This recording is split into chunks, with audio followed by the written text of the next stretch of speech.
Bismillahirrahmanirrahim. Assalamualaikum warahmatullahi wabarakatuh.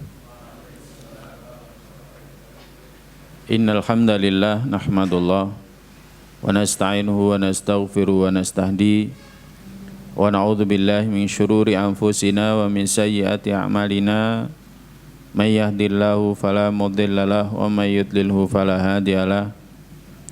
Asyhadu an la ilaha illallah wahdahu la syarikalah wa asyhadu anna Muhammadan abduhu wa rasuluh la nabiyya wa la rasula ba'da. Nusalli wa nusallim ala rasulillah wa nabiyillah Muhammad sallallahu alaihi wasallam wa ala alihi wa ashabihi wa man tabi'ahum bi ihsanin ila yaumil qiyamah. Amma ba'd, qala Allah ta'ala fi kitabil karim, a'udzu billahi minasyaitonir rajim. Ya ayyuhalladzina amanu taqullaha haqqa tuqatih wa la tamutunna illa wa antum muslimun al-ayah. Ikhwatal iman, jamaah sekalian yang dirahmati oleh Allah Jalla wa Ala.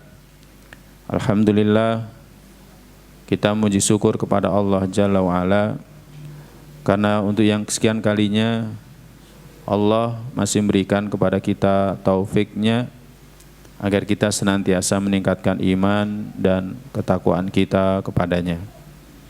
Karena amal yang bermanfaat ketika kita diwafatkan olehnya adalah ketika kita senantiasa meningkatkan iman dan amal kita kepadanya.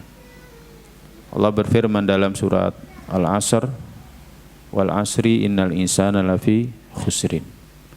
Demi waktu. Ada juga yang menafsirkan demi waktu asar. Kenapa demi waktu asar? Karena waktu asar itu adalah waktu di mana makhluk Allah kembali ke sarangnya. Orang yang kerja pulang ke rumahnya, binatang pun tanpa disuruh, ayam tanpa disuruh kembali ke sarangnya. Makhluk Allah ada yang beruntung dengan aktivitasnya, ada yang merugi. Tapi Allah bersumpah demi waktu asar ketika manusia kembali kepada Rabb-nya, innal insana lafi khusrin. Sesungguhnya manusia benar-benar dalam kerugian. Illal ladzina amanu wa amilus shalihat. Kecuali orang yang beriman dan beramal saleh. Maka ketika kita dibimbing oleh Allah untuk meningkatkan iman kita dan meningkatkan amal saleh kita, maka ini adalah pemberian yang tidak terkira yang akan bisa menyelamatkan kita di kehidupan alam barzakh kita. Dan seharusnya kita tidak mencukupkan dengan meningkatkan iman dan ketakwaan kita, tapi kita juga harus dakwah, tawasau bil haq. Kita mulai dari keluarga kita. Ngaji jangan sendirian saja. Ajak anak istrinya, ajak saudaranya, keluarganya. Karena kalau tidak demikian kita akan menyesal.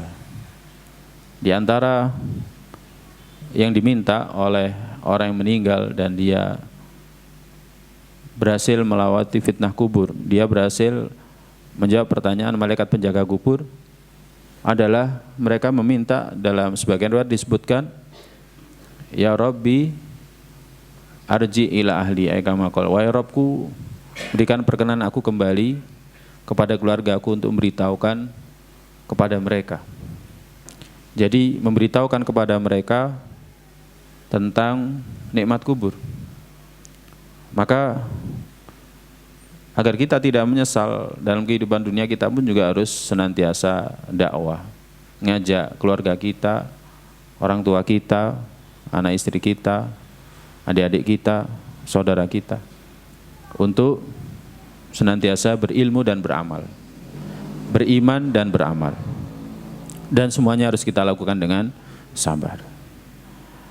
Tak lupa salawat serta salam adalah senantiasa kita sampaikan kepada Nabi kita sallallahu alaihi wasallam, teladan yang sempurna, contoh yang tiada duanya. Seluruh perjalanan hidupnya adalah uswah.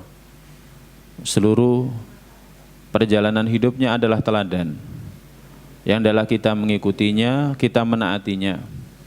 Karena kebaikan itu ketika kita mengikuti beliau sallallahu alaihi wasallam. Beliau sallallahu alaihi wasallam mengingatkan kita, ya, ngajari kita bagaimana istinja, membersihkan bekas kencing kita, membersihkan bekas BAB kita.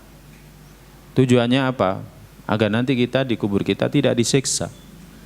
Nabi SAW pernah menyebutkan bahwa kebanyakan siksa kubur itu sebabnya adalah dari bekas buang air kecil kita. Maka Nabi kita SAW harus kita ikuti, pesannya kita ikuti, ajarannya kita ikuti, keteladanannya kita ikuti, agar kita bahagia dunia kita apalagi akhirat kita. Semoga kelak kita bisa bertemu dengannya di telaganya. Para jamaah sekalian yang dirahmati Allah, pada kesempatan yang berbahagia ini kita akan membahas kisahnya Bahiro, sang pendeta, atau dalam riwayat yang lain atau dalam yang lainnya menyebutkan dengan Buhairo, Bahiro atau Buhairo. Kalau setelah ro itu adalah alif mamdudah, alif yang memanjang, maka bacanya Bahiro. Tapi kalau alifnya memendek atau istilah Jawa kita alif bengkong, maka membacanya Buhairo. Kedua-duanya juga benar. Nah, para jamaah sekalian yang dirahmati Allah, kisah ini diperselisihkan oleh para ulama. Seperti Imam Adz-Dzahabi menganggap bahwa kisah ini dhaif. Tetapi Syekh Al-Albani menganggap bahwa kisah ini sahih. Jadi kisah ini sahih. Ya, beralasan yang meriwayatkan adalah para sahabat dan para tabi'in. Ya, maka bagaimana kisah ini dianggap tidak sahih? Tapi ada yang berpendapat kisah ini dhaif. Ya. Tapi terlepas dari itu ada faedah yang bisa kita ambil, dan dalam kitab-kitab sirah juga disebutkan. Imam Ibnu Hisham menyebutkan dalam sirahnya, sirah Nabawiyah yang tertua. Demikian juga sirah yang kontemporer seperti yang ditulis oleh Syekh Shafir Rahman Barakfuri, itu juga disebutkan kisah ini. Ya, maka kita akan mempelajarinya dan mengambil faedahnya. Para jamaah sekalian yang dirahmati Allah, kisah ini terjadi pada usia Nabi yang ke-12. Ada yang mengatakan 12 tahun 2 bulan 10 hari. Di mana ketika itu paman Nabi SAW Abu Thalib melakukan perjalanan untuk berdagang ke negeri Syam. Kebiasaan orang-orang Quraisy adalah berdagang ke Syam selain daripada berdagang ke Yaman. Terdahulu kita sampaikan bahwa orang-orang Quraisy hidup dari berdagang, ya, mengambil barang di Syam atau menjualnya, kemudian membeli barang, kemudian dibawa pulang ke Mekah, kemudian dijual di sana. Pun juga yang dilakukan ke Yaman. Nah, ketika kafilah ini sampai di Busra, satu daerah yang termasuk dari wilayah Syam, ibu kota Hauran. Ya, ketika itu tempat ini adalah salah satu ibu kota negara Arab yang di bawah pemerintahan Romawi ketika itu. Nah, ketika sampai di negeri ini ada seorang rohib, seorang pendeta. Rohib, ya, rohib itu artinya adalah pendeta, orang yang ahli ibadah dari kalangan orang-orang Nasrani, pun juga sebutan untuk orang-orang Yahudi. Dikenal dengan nama Bahiro. Namanya, nama lainnya adalah Jarjis. Maka tatkala kafilah ini tinggal di sana atau singgah di sana, maka pendeta ini keluar menemui mereka. Sebelumnya dia tidak pernah keluar menemui mereka. Dan dia berjalan di tengah-tengah kafilah ini hingga datang kemudian memegang tangan Nabi SAW. Kemudian dia berkata, "Hada sayyidul alamin." Ini adalah pemimpin alam semesta. Hadza rasulur rabbil alamin. Ini adalah utusan Rabb alam semesta. Hadza yab'atsuhullahu rahmatan lil alamin. Ini Allah akan mengutusnya sebagai kasih sayang kepada alam semesta. Maka ketika dia berkata dengan perkataan seperti itu, Abu Thalib dan tokoh-tokoh Quraisy berkata, "Wa ma ilmuka bidzalik?" Kamu tahu apa? Apa dasarnya engkau mengatakan seperti itu? Maka kemudian Bahira mengatakan, "Innakum hina asyraftum minal uqbah." Ketika kalian muncul dari bukit. Ya, ketika kalian muncul dari bukit, lam yabqa hajar wala syajar illa kharra sajidan. Tidak ada sebuah batu pun, tidak ada sebuah pohon pun kecuali tersungkur sujud. Wala tasjudani illa linabiyyin. Dan tidaklah keduanya itu, batu demikian juga pepohonan, sujud kecuali kepada seorang nabi. Wa inni a'rifuhu bi khatamin nubuwah. Dan aku juga mengenalinya dengan adanya tanda kenabian di bawah tulang rawan pundaknya, ukurannya seperti buah apel. Wa inna najiduhu fi kutubina. Kami mendapatinya dalam kitab-kitab kami. Maka setelah itu Bahira ini memuliakan mereka semuanya.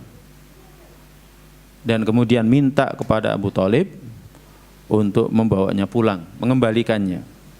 Jangan sampai tiba ke Syam. Karena apa?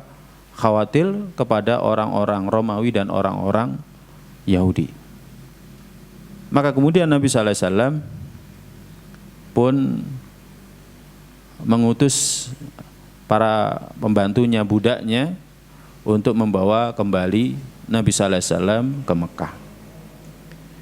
Ini sebagaimana disebutkan dalam riwayat At-Tirmidzi, juga disebutkan dalam Al-Baihaqi, Dalail Baihaqi, juga disebutkan oleh At-Tabari.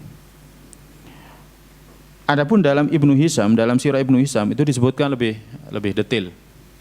Ya, dalam sirah Ibnu Hisham itu disebutkan lebih detail lagi. Para jamaah sekalian yang dirahmati Allah Subhanahu wa taala, Ibnu Hisham berkata dalam sirahnya, dia mengutip perkataan Ibnu Ishaq. Sirah Ibnu Hisham itu tulisannya ya seperti riwayat hadis itu. Jadi kalau kita baca kitab Sirah Ibnu Hisham, ya diriwayatkan dari ini, diriwayatkan dari ini, diriwayatkan dari ini, hampir sama dengan kitab hadis. Ya, hampir sama dengan kitab hadis. Nah, tapi kalau sirah-sirah yang terbaru biasanya ada narasinya ya. Kalau yang lama tidak demikian. Ibnu Ishaq mengatakan, kemudian Abu Thalib ingin keluar dalam rangka berdagang ke negeri Syam. Maka tatkala dia mempersiapkan diri untuk melakukan perjalanan dan dia sudah mengumpulkan perbekalan, maka Rasulullah SAW sedih ketika itu. Karena memang Nabi SAW itu sangat dekat kepada Abu Thalib. Sejak wafatnya kakeknya Nabi SAW. Maka Abu Thalib teramat sayang kepada Nabi kita SAW. Bahkan melebihi sayangnya kepada putra-putranya. Bagaimana tidak sayang? Ya, karena sejak dalam kandungan sudah ditinggal wafat oleh bapaknya. Ketika masih usia 2 tahun ditinggal wafat oleh ibunya. Ya, yatim dengan keyatiman yang sempurna. Maka ketika melihat Nabi sallallahu alaihi wasallam bersedih, maka Abu Thalib mengatakan, demi Allah, aku akan keluar bersamanya dan dia tidak akan terpisah dariku. Aku tidak akan terpisah darinya selama-lamanya. Kemudian dikatakan dalam kitab sirah ini, maka Nabi sallallahu alaihi wasallam pun maka Abu Thalib keluar bersama beliau sallallahu alaihi wasallam. Maka tatkala kafilah dagang ini tiba di Busra, satu daerah di negeri Syam, Di dalamnya tinggal seorang rohib yang dikenali dengan Buhairah. Dalam Sirah Ibnu Hisam disebutkan Buhairah. Kalau dalam riwayat Sunan At-Tirmidzi Bahirah. Ya, jadi kedua-duanya boleh. Ketika itu Buhairah ini berada di tempat ibadahnya, Saumi'ah, menara, ya, menara di mana dia beribadah. Ya, orang-orang Nasrani mengembalikan ilmunya kepada beliau karena dia adalah seorang rohib dan dia terus senantiasa berada di sana. Ya, sejak dia menjadi seorang rohib, dia terus senantiasa berada di sana. Ya, orang-orang kalau perlu tanya tentang agama maka orang-orang akan bertanya kepadanya. Apalagi dia punya ilmu tentang kitab Al-Injil atau kitab-kitab sebelumnya. Ya, dan dia mendapatinya karena mewarisinya dari nenek moyangnya atau dari pendahulu-pendahulunya. Maka tatkala kafilah dagang ini singgah di sana pada tahun itu, dan mereka selama ini sering kali melewatinya, tidak pernah sedikit pun sekalipun Bahirah itu berbicara kepada mereka, kecuali tahun itu. Kecuali tahun itu. Dan ketika mereka singgah dekat dengan tempat ibadahnya, maka Buhairah membuatkan hidangan makan yang banyak untuk mereka. Ya. Yang demikian ini karena mereka mengaku bahwa Bahirah ini melihat pada kafilah mereka, Bahirah ini melihat dari tempat dia ibadah Rasulullah SAW. Ya, di mana kafilah mereka ini senantiasa diliputi dengan mendung. Jadi senantiasa diliputi dengan awan, tidak kepanasan. Berbeda dengan yang lainnya. Kok ini ada awan menaungi satu kafilah yang datang ke negeri mereka. Demikian juga ketika pepohonan juga menaungi kafilah ini. Ya, jadi menaungi kafilah ini. Akhirnya kafilah ini pun berteduh di bawah pepohonan itu. Maka ketika Buhairah melihat hal itu, maka dia pun turun dari tempat ibadahnya, dari menaranya. Kemudian mengutus utusan ke sana. Dan utusan itu berkata, "Aku telah membuatkan untuk kalian hidangan, wahai orang-orang Quraisy. Dan aku ingin agar setiap orang dari kalian hadir di undangan itu. Yang kecil dari kalian ataupun yang besar, budak dari kalian ataupun orang merdeka dari kalian." Maka kemudian seseorang dari orang-orang Quraisy ini mengatakan, "Demi Allah, wahai Buhairah, Anda pada hari ini mesti ada kepentingan. Anda hari ini mesti ada kepentingan, ada urusan. Fama kunta tasna hadza bina." Engkau tidak pernah memperlakukan kami seperti ini. Wa qad kunna namurru bika katsiran. Padahal kami senantiasa melewati tempat ini. Kami banyak sekali melewati tempat ini. Apa kepentingan Anda pada hari ini? Maka Buhairah mengatakan, "Sadaqta." Benar. Qad kana ma taqul. Benar, seperti yang kalian katakan. Walakinnakum dhaif, tapi kalian adalah tamu. Wa qad akhbabtu an ukrimakum. Aku ingin memuliakan kalian. Asna'lakum ta'aman, aku buatkan kalian makanan. Fata'kulu minhu kullukum. Maka agar kalian semuanya makan. Setiap orang dari kalian makan.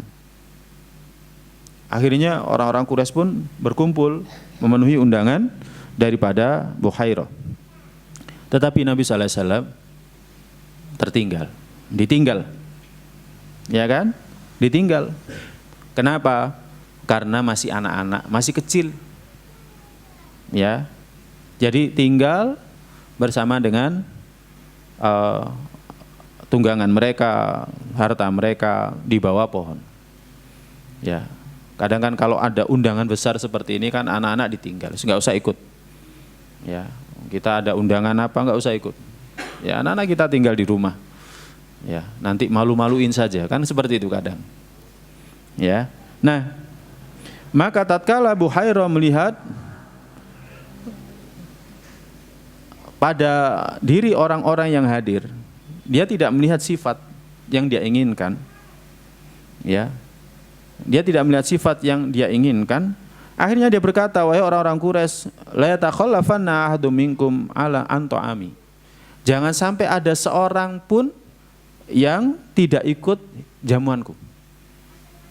Jangan sampai. Jadi dia Buhairah ini mencari-cari.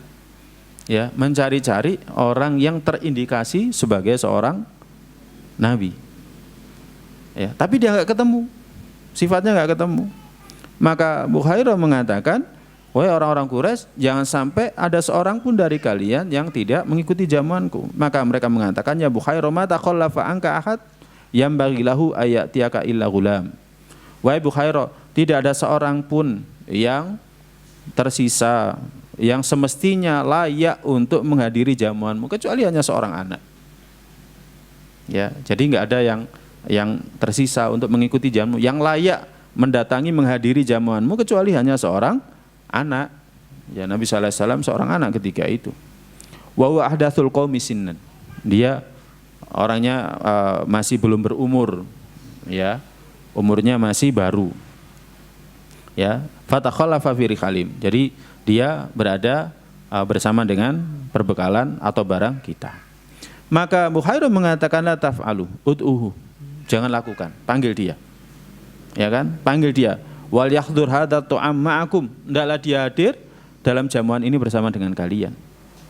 Maka seseorang dari Quraisy mengatakan, ya kan? Wallata wal uzza in kana al-lu'mu lana ayatakhallafa ibnu Abdillah bin Abdul Muthalib an tu'am min bainina.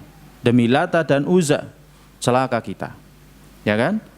Putranya Abdullah bin Abdul Muthalib ternyata tidak bersama kita dalam jamuan makan. Ya, jadi dia bersumpah. Jadi orang-orang Yahudi kan, orang-orang Quraisy kan biasa bersumpah bukan nama Allah tetapi demi Lata, demi Uzza itu biasa. Bersumpah demi Lata, demi Uzza itu biasa. Ya, sampai akhirnya ketika Islam datang, ya kan, hal ini diingkari oleh Nabi kita sallallahu alaihi wasallam dan kemudian kita dilarang bersumpah kecuali dengan nama Allah Subhanahu wa taala. Kemudian akhirnya bangkit seseorang diutus untuk mengambilnya, fahtadonahu wa ajlasahu ma'al qaum. Akhirnya dia, ya kan, digendong dan didudukkan bersama dengan orang-orang Quraisy lainnya. Maka tatkala Buhairah melihatnya, dia yalhadhu al-lahdha lahdan syadidan. Ketika melihat Nabi sallallahu alaihi wasallam yang ketika itu masih anak-anak, perhatikannya dengan perhatian yang sangat. Yang duru ila asya' min jasadi. Dia melihat bagian-bagian yang ada dalam tubuhnya. Ya. Dan dia telah mendapati sebagian dari sifatnya. Hingga ketika orang-orang sudah selesai dari makan dan mereka keluar, qama ilai Buhairah, maka Buhairah menemui Nabi sallallahu alaihi wasallam. Kemudian berkata kepadanya, "Ya ghulam, as'aluka bihaqqil Lata wal Uzza." Hei anak, aku bertanya kepadamu demi haknya Lata dan Uzza. Illa ma akhbartani amma as'aluka anhu. Kecuali engkau harus memberitahukan kepadaku apa yang aku tanyakan kepadamu tentangnya. Wa inna ma qala lahu Buhairah. Buhairah mengatakan itu demi Lata dan Uzza karena apa? Karena dia mendengarkan orang-orang Quraisy itu bersumpah demi Lata dan Uzza. Ya. Mendengar orang-orang Quraisy itu bersumpah demi Lata dan Uzza dan ini kebiasaan orang-orang jahiliyah. Ya. Jadi mengetahui kebiasaan orang-orang jahiliyah seperti itu. Maka Buhairah pun juga bersumpah dengan sumpah seperti itu. Ya. Nah, tetapi Nabi sallallahu alaihi wasallam berkata kepada Buhairah, "La tas'aluni billata wal Uzza."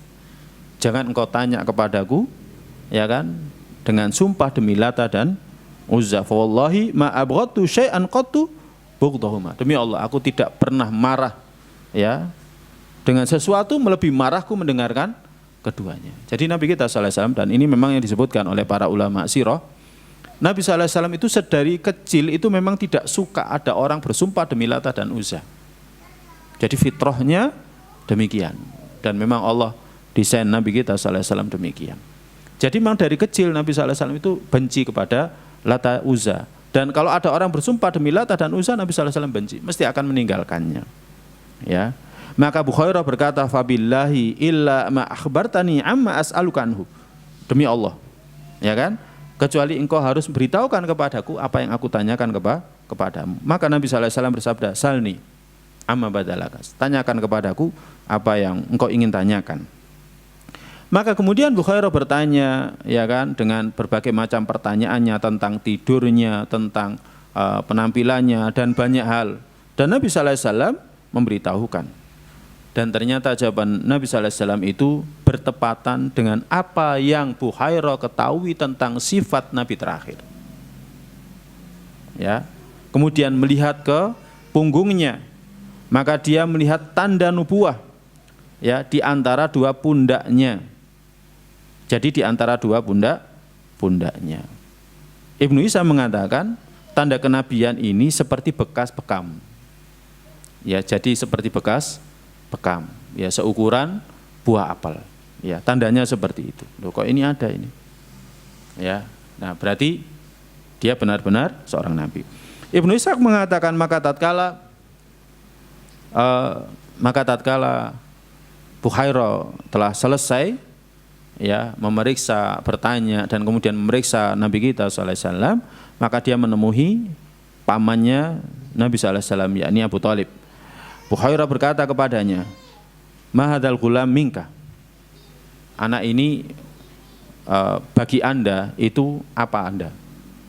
Ya kan? Anak ini bagi Anda itu apanya Anda? Maka Abu Thalib mengatakan, "Ma hadzal ghulam." Abu Thalib mengatakan, "Ini adalah ibni, ini adalah anakku." Karena memang sedari awal Abu Thalib teramat sangat sayang kepada Nabi kita sallallahu alaihi wasallam, sehingga menganggap Nabi sallallahu alaihi wasallam itu adalah anaknya. Maka dikatakan ketika ditanya, ya kan, apa anak ini dari Anda, kedudukan anak ini bagi Anda itu apa? Maka Abu Thalib mengatakan anakku. Maka Bukhairah mengatakan ma huwa bibnika wa ma yanbaghi li hadzal ghulam ayakuna abuhu hayyan. Bukhairah mengatakan anak ini tidak seharusnya anak Anda, dan tidak semestinya anak ini bapaknya masih hidup. Jadi tidak semestinya anak ini bapaknya masih hidup. Jadi yang seperti ini sudah tercatat dalam kitab-kitab orang-orang terdahulu, kitab Samawi terdahulu yang ada di tengah-tengah orang-orang Yahudi dan Nasrani. Maka kemudian Abu Thalib mengatakan itu adalah anak saudaraku. Kemudian ditanya apa yang terjadi kepada bapaknya. Ya, kemudian dikatakan bapaknya meninggal, sedangkan ketika itu, ya, ibunya mengandungnya. Maka Bukhairah mengatakan kamu benar. Bukhairah mengatakan kamu benar. Maka kemudian Bukhairah mengatakan farji bibni akhika ila baladi. Pulang, ya, engkau bersama dengan anak saudaramu ke negerinya. Wahdar alaihi Yahud, hati-hati dari orang Yahudi. Ya, demi Allah, jika mereka melihatnya, mereka mengetahuinya, ya, sebagaimana aku mengetahuinya, pasti mereka akan menimpakan keburukan pada anak ini. Ya, karena anak ini, anak saudaramu ini akan membawa satu urusan besar. Nah, para jamaah sekalian yang dirahmati Allah Subhanahu wa taala, ini yang disebutkan secara detail dalam sirah Ibnu Hisam, ya, bagaimana detail daripada perjalanan orang-orang kafir Quraisy, kafilah dagang ketika itu, ketika mereka hendak menuju ke Syam berdagang, kemudian singgah di Busra. Kemudian detail bagaimana percakapan yang terjadi antara Bukhairah, ya, Bukhairah dengan pamannya Nabi sallallahu alaihi wasallam. Ya, jadi sifat-sifatnya disebutkan secara detail. Tidak mungkin anak ini adalah anak Anda, karena sifat-sifatnya mirip dengan yang disebutkan dalam kitab-kitab mereka. Enggak mungkin anak ini anak Anda, dan tidak semestinya anak ini punya bapak. Ya, akhirnya Abu Thalib pun mengakui bahwa Nabi kita sallallahu alaihi wasallam sudah yatim sedari kecil. Nah, para jamaah sekalian yang dirahmati Allah, itu adalah kisah ketika Nabi kita sallallahu alaihi wasallam bersama kafilah dagang bersama dengan pamannya ketemu dengan Bukhairah atau Bakhirah di Busra, salah satu negeri yang berada di Syam. Nah, yang enggak kalah penting adalah apa faedah atau pelajaran dari kisah pertemuan ini. Jadi apa faedah dan pelajaran dari kisah Bukhairah ini? Ini yang paling penting. Ya, jadi sebenarnya ketika kita mempelajari sirah itu bukan hanya sekedar mempelajari kisahnya. Kalau kisahnya kita bisa membaca, ya kan, bisa membaca. Tapi yang paling penting itu apa pelajarannya, kemudian kita bisa mengaplikasikannya, mengamalkannya dalam kehidupan kita. Nah, faedah yang pertama dari kisah ini, saya ambilkan dari kitab fikih sirah. Yang pertama, kisah Bakhirah ay Bukhairah itu dalil bahwa ahli kitab itu tahu sifatnya Rasul, tahu sifatnya Nabi sallallahu alaihi wasallam. Itu tahu. Ya, itu tahu sifatnya. Sifatnya Rasul itu disebutkan dalam kitab mereka, dan mereka juga tahu sifatnya Nabi. Ternyata mirip. Ya, ternyata mirip. Perihal bahwa orang-orang ahli kitab itu tahu sifat karakteristik daripada Nabi, itu disebutkan dalam firman-Nya, ya'rifunahu kama ya'rifuna abna'ahum. Mereka itu mengenali Nabi sallallahu alaihi wasallam, karakteristik Nabi sallallahu alaihi wasallam itu seperti mereka mengenali karakteristik anak-anak mereka sendiri. Jadi orang-orang Bani Israel, orang-orang ahli kitab itu mengenali sifatnya Nabi seperti mereka mengenali sifat anak-anak mereka. Ya. Jadi mereka mengenali sifat itu. Ya. Nah, jadi para jamaah sekalian yang dirahmati Allah, ahli kitab pada saat Nabi sallallahu alaihi wasallam berdakwah di tengah-tengah mereka, bukan mereka tidak mengenali Nabi, mereka mengenali. Mereka mengenali. Ya, tapi mereka mengingkari. Jadi pengingkaran mereka, kekufuran mereka kepada risalahnya Nabi sallallahu alaihi wasallam itu bukan karena mereka tidak tahu, tapi karena mereka itu tahu. Karena mereka itu tahu, akhirnya mereka mengingkari. Mereka mengingkarinya karena apa? Karena tahu dia bukan dari Bani Israel, tapi dari Bani Ismail. Jadi bukan dari kalangan mereka. Ya, mereka sudah terlanjur membanggakan diri mereka. Ya, mereka mengatakan nahnu abnaullahi wa ahibba'uh. Kami ini adalah anak-anaknya Allah dan kami adalah kekasih-kekasihnya Allah. Jadi mereka terlanjur mengakui kalau mereka ini adalah anak-anak Allah, mereka ini adalah kekasih-kekasih Allah. Bagaimana mereka tidak mengakui seperti itu?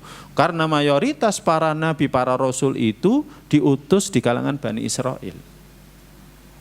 Ya, Nabiullah Ibrahim itu punya 2 putra, Nabiullah Ismail dan Nabiullah Ishak. Kemudian Nabiullah Ishak punya putra, ya, salah satunya adalah Yakub yang bergelar Israel. Kemudian dia punya 12 anak, ya, yang melahirkan 12 klan dari kalangan Bani Israel. Dan nabi-nabi nabi-nabi rasul dari kalangan Bani Israel itu diutus dari kalangan itu. Ya. Jadi mereka menganggap bahwa mereka ini adalah kekasihnya Allah. Karena apa buktinya? Para nabi, para rasul diutus di tengah-tengah mereka. Kebanyakan nabi rasul diutus di tengah-tengah mereka. Maka mereka membanggakan diri. Nah, tapi ternyata pada saat mendapati nabi terakhir, ya kan, itu bukan dari kalangan mereka, maka ya mereka malu, ya kan, ya, jadi mereka malu, akhirnya menolak kebenaran ini. Jadi mereka itu mengingkari kerasulan Nabi sallallahu alaihi wasallam itu bukan karena mereka tidak tahu, tapi mereka itu tahu, ya kan. Allah berfirman tentang mereka dalam surat Al-Baqarah ayat 89-nya. Walamma ja'ahum kitabun min indillahi musaddiqul lima ma'ahum wa kanu min qablu yastaftikhuna 'alal ladzina kafaru falamma ja'ahum ma'arafu kafaru bi fala'natullahi 'alal kafirin. Maka dan ketika datang kitab kepada mereka dari sisi Allah membenarkan apa yang ada di tengah-tengah mereka, Sebelumnya mereka minta dibukakan kepada orang-orang kafir. Maka tatkala datang kepada mereka apa yang mereka mengetahui, mereka kafir. Ya. Contoh misalkan. Contoh. Ya. Pernah orang-orang kafir Quraisy ini sebelum Nabi sallallahu alaihi wasallam hijrah dari Mekah ke Madinah. Ini asbabun nuzulnya surat Al-Kahfi yang biasanya kita baca kalau hari Jumat itu. Ya. Nah, ada utusan orang-orang Quraisy datang ke Madinah tanya, karena di sana banyak orang ahli kitab. Orang-orang kafir Quraisy tahu kalau dia benar seorang nabi, ya kan? Kita tanyakan coba. Nah, akhirnya tanya kepada ahli kitab. Ya kan? Kemudian oleh orang-orang ahli kitab, oleh rohibnya ahli kitab disuruh tanya 3 hal. Kalau dia bisa menjawabnya memang dia seorang nabi. Tanya tentang kisah orang yang tinggal di dalam gua. Ya kan? Tentang ini, tentang ruh dan lain sebagainya. Sampai akhirnya disebutkan. Dan ternyata jawabannya benar. Orang Yahudi juga tahu.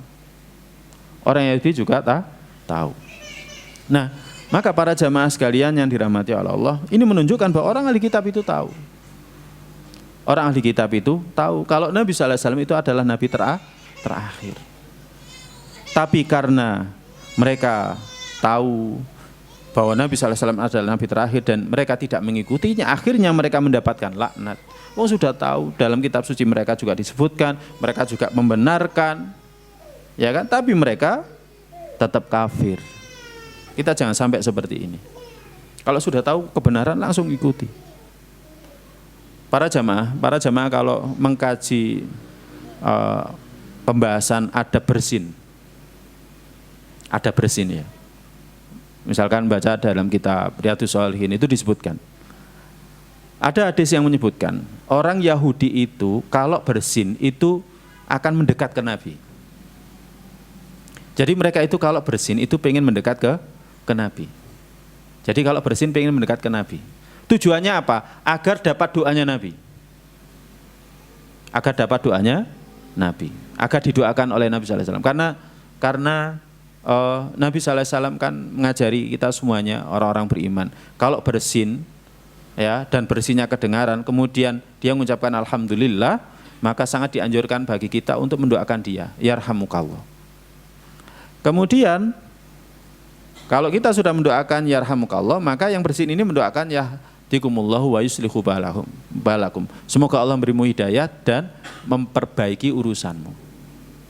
Nah, mereka itu sering bersin di sisinya Nabi sallallahu alaihi wasallam. Tapi Nabi sallallahu alaihi wasallam enggak pernah mendoakan mereka yarhamukallah. Karena yarhamukallah itu doa hanya untuk orang-orang beriman. Tapi Nabi sallallahu alaihi wasallam mendoakan yahdikumullahu wa yuslihu balakum. Semoga Allah memberikan hidayah kepada kalian dan memperbaiki urusan kalian. Para ulama ketika membahas hadis ini ya akan menyebutkan di antara faedah hadis. Di antara faedah hadis ini adalah bahwa orang Yahudi itu meyakini Nabi Muhammad itu memang nabi. Itu memang nabi. Ya. Tapi mereka ya tidak kuasa untuk mengikuti. Ya karena mereka memang hasadnya itu lebih besar daripada hati yang bersih ya. Jadi fanatismenya orang-orang Yahudi kan besar. Ya. Agama Yahudi itu bagi mereka itu adalah agama khusus mereka. Kalau ada orang mengikuti agama Yahudi, walaupun dia mengikuti agama Yahudi, nggak akan dianggap. Karena apa? Karena agama Yahudi itu khusus. Ya, khusus bagi mereka. Jadi fanatisme mereka itu sangat besar. Ya. Nah, dengan sebab itu mereka nggak mau mengikuti, tapi mereka meyakini bahwa ini memang nabi. Demikian juga kisah nanti kalau kita mempelajari sirah ini terus ya. Pada saat Nabi sallallahu alaihi wasallam hijrah dari Mekah ke Madinah, tiba di Kuba. Ini diceritakan sendiri oleh Sofiyah radhiyallahu ta'ala anha. Ketika mendengarkan Nabi sallallahu alaihi wasallam dan sahabatnya ini sampai di Kuba, maka Huyai bin Akhtab, ya, salah satu pemimpin dari kabilah besar di kalangan Yahudi, itu bersama dengan saudaranya datang ke Kuba. Ayo kita datang ke sana. Pagi-pagi berangkat, diceritakan oleh Sofiyah radhiyallahu ta'ala anha, berangkat untuk mengetahui orang yang katanya mengaku nabi. Kemudian pada saat sore hari kembali dalam kondisi wajah tidak sebagaimana pagi hari. Ini diceritakan oleh Sofia radhiyallahu taala anha. Dan terjadi percakapan.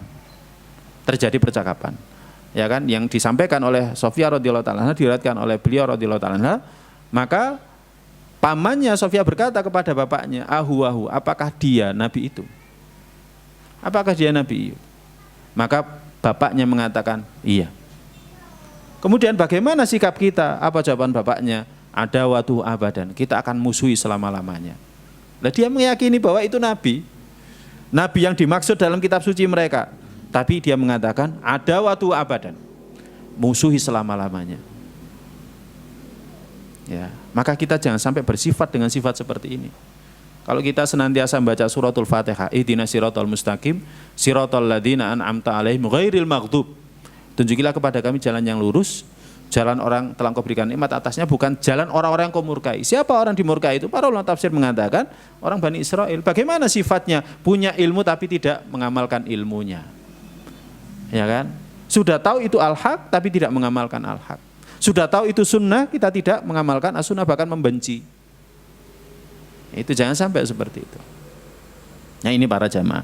Maka dari kisah ini, ya pelajaran yang pertama, ini seharusnya menambah keimanan kita bahwa Nabi kita ini benar. Kita bersyukur diberikan hidayah Islam itu benar. Ya, kita harus bersyukur diberikan hidayah Islam, ya kan? Karena agama kita ini benar. Orang Yahudi saja ngakui, tapi mereka ya kan menutupi diri. Ya, jadi mereka menutupi diri. Kita harus bersyukur dengan Islam. Makanya sekarang kenapa sih Islam itu jadi rebutan, bahkan dimusuhi oleh banyak agama? Karena Islam itu benar. Karena Islam itu benar. Yang dipublikasikan di luar itu adalah kekejian Islam, padahal itu adalah oknum. Yang dilakukan oleh ISIS itu yang disebarluaskan. Kebenaran Islam tidak pernah disebarluaskan. Ya, ini para jamaah sekalian yang dirahmati oleh Allah Subhanahu wa taala. Pelajaran yang kedua. Kisah Bahira ini adalah, dalam kisah ini ada persaksian, ya, ada persaksian dari orang ahli kitab kepada ahli kitab. Bahkan yang bersaksi ini bukan orang ahli kitab biasa, tapi ulamanya. Jadi yang bersaksi ini adalah ulamanya perihal kebenaran Nabi kita Shallallahu Alaihi Wasallam. Ya, dan sama orang Yahudi juga seperti itu. Abdullah bin Salam, kisah para jamaah kalau membaca kisah masuk Islamnya Abdullah bin Salam. Abdullah bin Salam itu juga rahibnya orang-orang Yahudi. Dia rahibnya orang-orang Yahudi. Ya. Nah, ketika dia tahu kebenaran yang ada pada diri Nabi sallallahu alaihi wasallam, maka dia masuk Islam. Maka dia mengikuti dakwahnya Nabi sallallahu alaihi wasallam, tapi tidak dengan kaumnya. Kaumnya. Ya kan? Jadi tidak dengan kaumnya. Ya. Jadi seperti itu. Jadi ulama mereka sendiri itu membenarkan kenabiannya Nabi. Tapi ternyata itu semuanya tidak menjadikan mereka mengikuti kebenaran, tidak menjadikan mereka mengikuti ulama mereka, karena fanatik mereka yang sudah besar ada pada diri mereka. Bahkan Buhairah atau Bahira ini bersaksi juga bahwa kalau Nabi sallallahu alaihi wasallam ini dikenali, pasti mereka akan disakiti, mereka akan membunuhnya. Bahkan Bahira dalam sirahnya Ibnu Hisham tadi disebutkan bukan hanya orang Nasrani tapi juga orang Yahudi. Kalau orang-orang Nasrani kan Romawi kan, jangan sampai tiba di Syam, karena Syam itu masuk wilayah kekuasaannya Romawi sebelum nanti dikalahkan oleh Persia. Jadi ketika Nabi sallallahu alaihi wasallam itu masih anak-anak, Romawi itu menguasai Syam. Tapi nanti pada saat Nabi sallallahu alaihi wasallam menjadi nabi, awal-awal menjadi nabi, Romawi Syam itu dikuasai oleh orang-orang Persia. Tapi nanti ketika Nabi sallallahu alaihi wasallam hijrah dari Mekah ke Madinah, ya, sudah berada di Madinah, ya, Syam itu dikuasai kembali oleh orang-orang Romawi. Ya, Allah berfirman, "Ghulibatir Rum fi adnal ardi wa hum min ba'di ghalabihim sayaghlibun fi bid'i sinin." Orang-orang Romawi dikalahkan. Dalam beberapa tahun nanti gantian orang-orang Romawi yang akan mengalahkan. Nah, jadi Buhairah mengingatkan Jangan dibawa ke sana. Karena kalau orang-orang Nasrani karena kalau pemerintahan Romawi tahu, demikian juga dengan orang-orang Nasrani itu tahu, orang-orang Yahudi tahu, maka dia akan dibunuh. Maka dia akan dibunuh. Ya. Beda ketika Nabi SAW sudah menjadi nabi, kemudian setelah perjanjian Hudaybiyah Nabi SAW berkirim surat. Salah satu surat yang dikirimkan itu adalah ke Syam, yang ketika itu Raja Romawi ada di sana. Dan surat itu sampai ke Raja Romawi. Ya. Dan ketika itu di sana ada Abu Sufyan, ada riwayatnya Abu Sufyan yang ketika itu masih musyrik, dikisahkan oleh Imam Bukhari dalam kitab Sahihnya, percakapan antara Kaisar Romawi dengan Abu Sufyan. Kalau yang engkau katakan ini benar, maka dia akan menguasai tempat di mana aku berpijak. Cuman aku tidak mengira kalau ternyata Nabi terakhir itu dari kalangan kalian. Jadi orang-orang Romawi tidak mengira, ya Heraklius tidak mengira kalau ternyata Nabi terakhir itu dari kalangan kalian. Jadi dari kalangan orang-orang yang tinggal di Mekah. Mekah itu tidak dipandang sama sekali.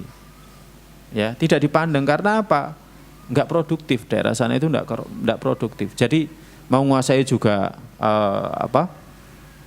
jadi berat karena harus melewati padang pasir.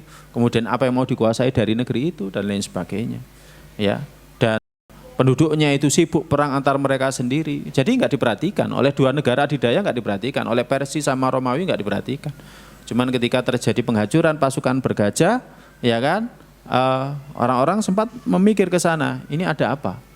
Ya, kok sampai pasukan bergajah yang jumlahnya sangat besar itu ternyata hancur hanya dengan burung-burung yang berterbangan. Nah ini, jadi kembali kepada pembahasan di sini, ya, kepada orang ahli kitab, ulama kalian bersaksi bahwa Nabi Muhammad itu benar.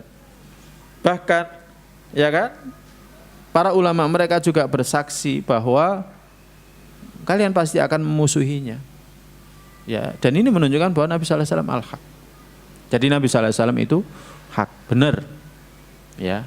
Bahkan pada saat pertama kali menerima wahyu itu, ya, cerita kepada Waraqah bin Naufal mengatakan, "Innaka mukhrijun." Kamu akan diusir. Maka Nabi bertanya, "Amukhriju ya? Apakah aku akan diusir?" Maka Waraqah mengatakan, "Tidak seorang pun yang bawa ini kecuali diusir." Ya, itu sudah sunatullah. Ya, itu sudah sunatullah. Kemudian pelajaran yang terakhir, sebagian orang-orang Nasrani memberikan komentar perihal pertemuannya Nabi sallallahu alaihi wasallam dengan Bahira Abu Khairah. Mereka mengatakan, yang dikatakan oleh Nabi Muhammad sallallahu alaihi wasallam setelah dia diutus itu dia pelajari dari Bahira Abu Khairah. Kita mungkin pernah mendengarkan ini kan? Paling dia belajar dari Bahira. Maka kita balas, selama hal itu seperti itu, kenapa kalian tidak mengikuti Nabi? Kan gitu kan? Kan Nabi SAW belajarnya dari Bahira Abu Khairah. Kenapa kalian tidak menerima ajarannya? Yang ajarannya justru membatalkan Trinitas. Tapi justru yang sekarang semakin berkembang itu kan Trinitas. Ya, yang semakin berkembang itu adalah Trinitas. Padahal Trinitas itu awalnya itu tidak ada. Ya, awalnya tidak ada.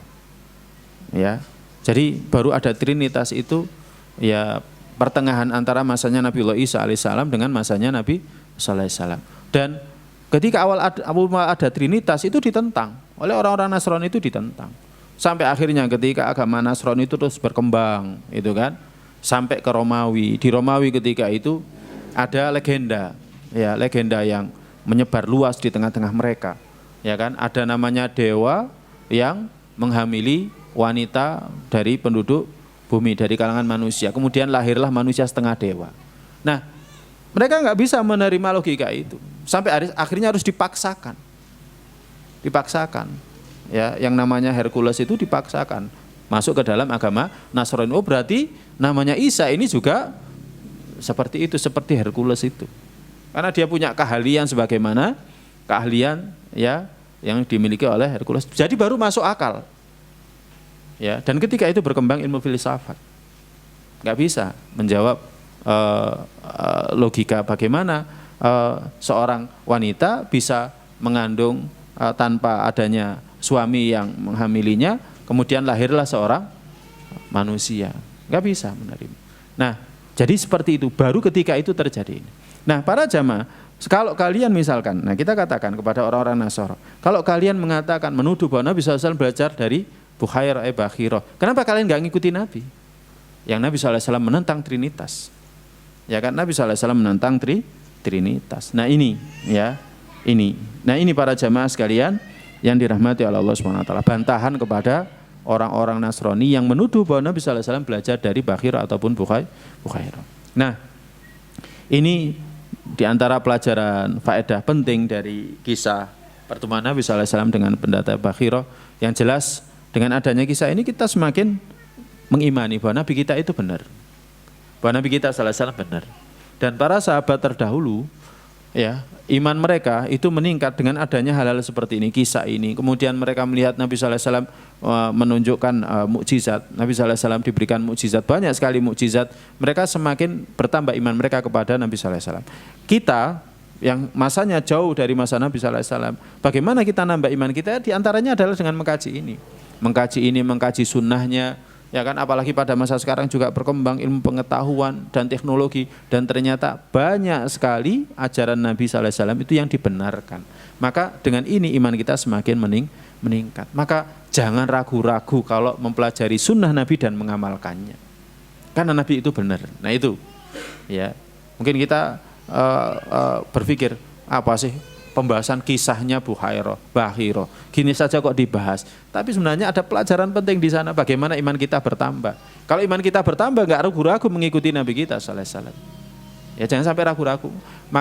Makanya para sahabat, kalau Nabi sallallahu alaihi wasallam bersabda, Nabi sallallahu alaihi wasallam dawuh, mereka hanya mengatakan sami'na wa ata'na. Kami dengar dan kami taat. Bukan kami dengar sik mikir dhisik. Kadang kita kan seperti itu.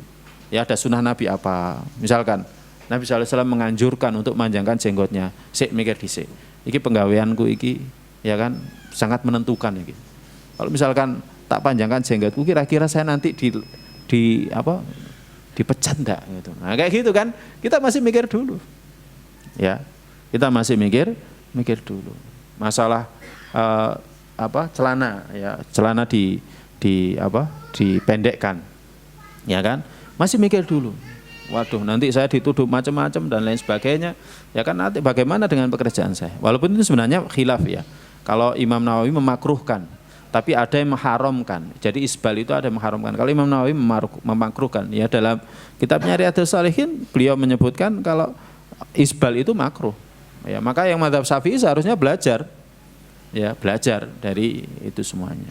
Nah ini, jadi iman kita semakin bertambah, dan kita yakin apapun yang disabdakan, didawuhkan oleh Nabi kita sallallahu alaihi wasallam itu mesti hak. Wallahu a'lam bishawab. Mungkin ini yang bisa kita kaji pada pertemuan kali ini. Insyaallah pada kesempatan yang akan datang kita akan bahas pembahasan yang lain, hilful fudul, yakni sumpah dari para tokoh Quraisy. Ya, ini ada pelajaran penting dari kisah ini. Semoga yang sedikit ini memberikan kebaikan untuk kita semuanya, memberikan kepada kita motivasi untuk senantiasa mencintai Nabi kita dan mengikuti sunnahnya. Allahumma inna nas'aluka ilman nafi'an wa rizqan thayyiban wa amalan mutaqabbala. Kita akhiri dengan doa penutup majelis. Subhanakallahumma bihamdika asyhadu an la ilaha illa anta astaghfiruka wa atubu ilaik. Assalamualaikum warahmatullahi wabarakatuh.